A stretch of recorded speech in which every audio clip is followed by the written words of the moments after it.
Salut et bienvenue dans la boîte à Malik. Chien Baïkal qui s'est barré après une tâche. Je sais pas où il est là. Je suis un très mauvais lecteur. Je ne lis pas. Quand il n'y a pas d'image, ça me gonfle. Le but c'est de lire des lectures qui soient courtes, intenses et qui invitent à la réflexion.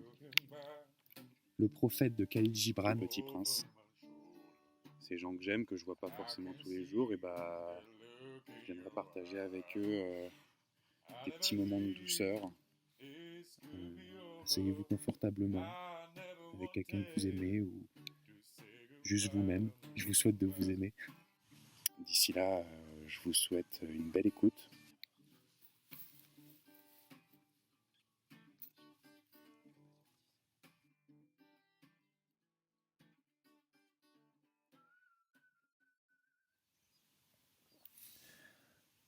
Chapitre 7. Le 5e jour, toujours grâce au mouton, ce secret de la vie du petit prince me fut révélé.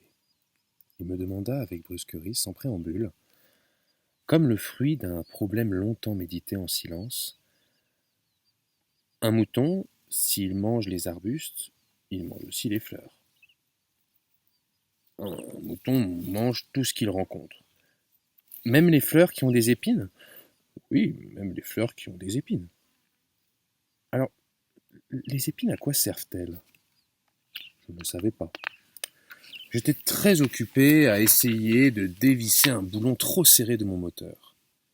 J'étais très sérieux, car ma panne commençait à m'apparaître comme très grave, et l'eau à boire qui s'épuisait me faisait craindre le pire. Les épines, à quoi servent-elles ? Le petit prince ne renonçait jamais à une question. Une fois qu'il l'avait posée, j'étais irrité par mon boulon et je répondis n'importe quoi. Les épines, ça ne sert à rien, c'est de la pure méchanceté de la part des fleurs. Bon. Mais après un silence, il me lança avec une sorte de rancune. Je ne te crois pas. Les fleurs sont faibles, elles sont naïves, elles se rassurent comme elles peuvent, elles se croient terribles avec leurs épines. Je ne répondis rien. À cet instant-là, je me disais, si ce boulon résiste encore, je le ferai sauter d'un coup de marteau. Le petit prince dérangea de nouveau mes réflexions. Et tu crois, toi, que les fleurs... Mais non, je ne crois rien. J'ai répondu n'importe quoi. Je m'occupe, moi, de choses sérieuses. Il me regarda stupéfait. De choses sérieuses. Il me voyait, mon marteau à la main, les doigts noirs de Camby penchés sur un objet qui lui semblait très laid. Tu parles comme les grandes personnes. Ça me fit un peu honte. Mais impitoyable, il ajouta, tu confonds tout. Tu mélanges tout. Il était vraiment très irrité. Il secouait au vent les cheveux tout dorés.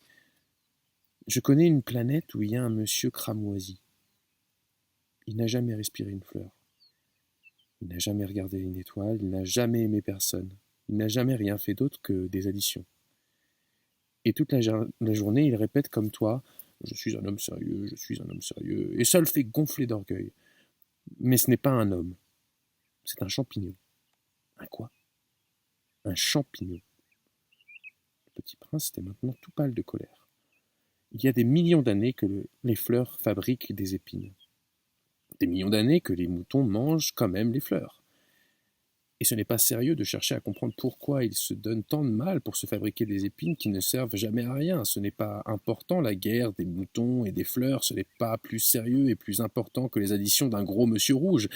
Et si je connais moi une fleur unique au monde, qui n'existe nulle part, sauf dans ma planète, et qu'un petit mouton peut anéantir d'un seul coup comme ça un matin, sans s'en rendre compte de ce qu'il fait, ce n'est pas important ça ? Il rougit, puis reprit. Si quelqu'un aime une fleur qui n'existe qu'à un exemplaire dans les millions et millions d'étoiles, ça suffit pour qu'il soit heureux quand il la regarde. Il se dit, ma fleur, elle est là quelque part. Mais si le mouton mange la fleur, c'est pour lui comme si brusquement toutes les étoiles s'éteignaient. Et ce n'est pas important, ça ? Il ne peut rien dire de plus. Il éclata brusquement en sanglots. La nuit était tombée. J'avais lâché mes outils, je me moquais bien de mon marteau, de mon boulon, de la soif, de la mort. Il y avait sur une étoile, une planète, la mienne, la terre, un petit prince à consoler.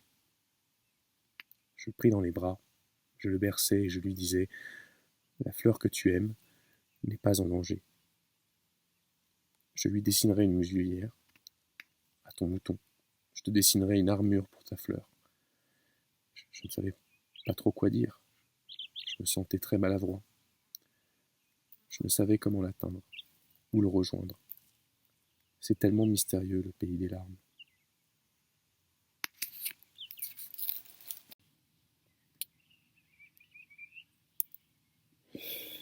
Chapitre 8.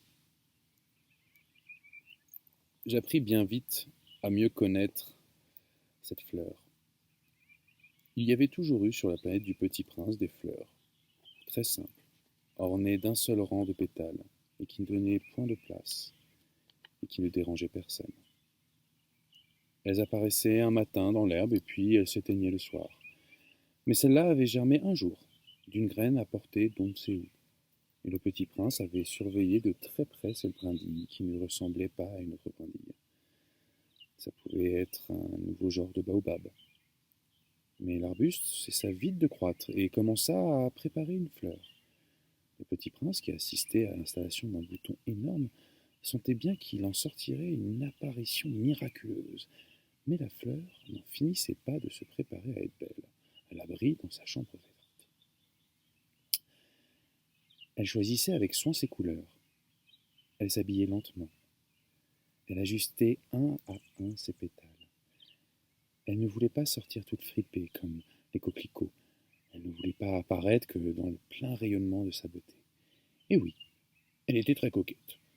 Sa toilette mystérieuse avait donc duré des jours, et puis voici qu'un matin, justement, à l'heure du lever du soleil, elle s'était montrée. Et elle, qui avait travaillé avec tant de précision, dit en bâillant: Oh, je me réveille à peine. Je vous demande pardon, je suis encore toute décoiffée. Le Petit Prince alors ne put contenir son admiration.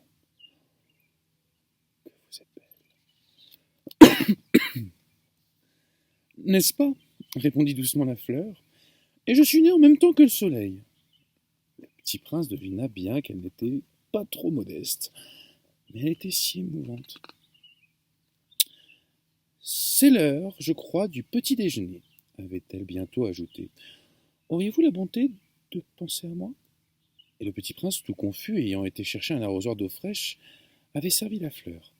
Ainsi l'avait-elle bien vite tourmentée par sa vanité un peu ombrageuse. Un jour, par exemple, parlant de ses 4 épines, elle avait dit au Petit Prince: Ils peuvent venir, les tigres, avec leurs griffes. Il n'y a pas de tigres sur ma planète, avait objecté le Petit Prince. Puis les tigres ne mangent pas d'herbe. Je ne suis pas une herbe, avait doucement répondu la fleur. Pardonnez-moi, je ne crains rien aux tigres, mais j'ai horreur des courants d'air. Vous n'auriez pas un paravent? Horreur des courants d'air? Ce n'est pas de chance pour une plante, avait remarqué le Petit Prince. Cette fleur est bien compliquée. Le soir, vous me mettrez sous globe. Il fait très froid chez vous. C'est mal installé. Là d'où je viens, mais elle s'était interrompue. Elle était venue sous forme de graine, elle n'avait rien pu connaître d'un autre monde.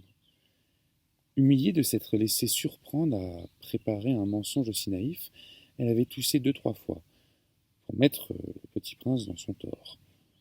Ce paravent, j'allais chercher, mais vous me parliez. Alors elle avait forcé sa toux pour lui infliger quand même ses remords. Ainsi, le Petit Prince, malgré la bonne volonté de son amour, avait vite douté d'elle.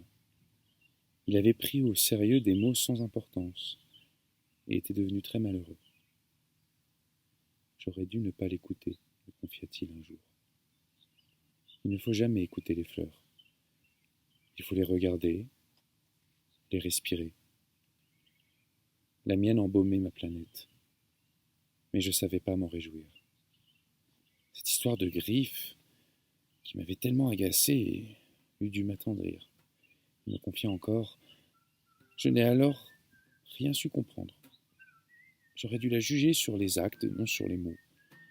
Elle m'embaumait, m'éclairait, et je n'aurais jamais dû m'enfuir. J'aurais dû deviner sa tendresse derrière ces pauvres ruses. Les fleurs sont si contradictoires, mais j'étais trop jeune pour savoir l'aimer.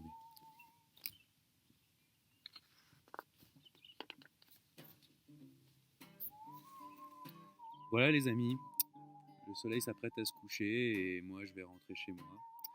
Je vous souhaite une très belle soirée, une très belle journée demain.